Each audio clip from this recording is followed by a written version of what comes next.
Here is the last and final update on my herb garden. So as you can see, everything is pretty much overgrown, and this goes back to what I was saying in my first video of not planting everything really close because the plants will grow fairly large. I had a really busy year, and so I didn't stay on top of this as much as I usually do. So I'll talk a little bit about each plant, and my plan is to go ahead and clean all this up. So the parsley was a very vigorous grower.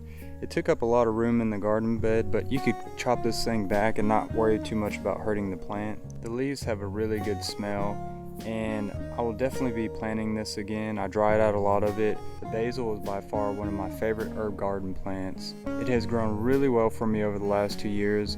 As you can see, it's gone to seed with these shoots and flowers, and I usually maintain that and cut that back. But what you can do is cut these back and then save all this for seeds. You really can't beat the look of basil and just the flavor it has in like an Italian dish. Next is Stevia. I haven't done a whole lot with this plant. I wanted to see this year just how it grew, what size it got to. So my plan is to eventually process some of this. It stayed a relatively small plant.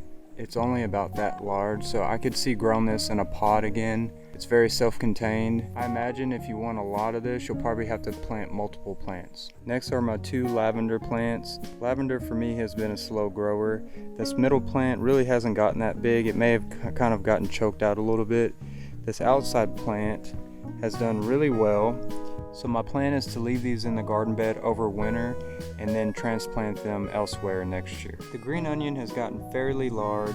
I'll thin a lot of this out and then keep some of the bigger ones so it'll go to seed next year. The last 2 plants I'm going to talk about is my spearmint and my apple mint. These plants have pretty much dominated this side of the garden bed. My spearmint, which has grown pretty much in this area, has been just taken over by this apple mint that you see is overhanging the bed. So again, I haven't done too much with these plants. I just really wanted to see how they grew. You could potentially save seed. One interesting note is that the spearmint kind of grew like a vine. So it almost tunneled under my mulch and then just came out in different locations throughout the bed. So for example, I planted it here. It has grown all the way over to this location right here. So I may have made a mistake planting the mint. It does seem to be invasive. Here it is after I cut everything back. Be sure to check out my update video from earlier, and thanks for watching.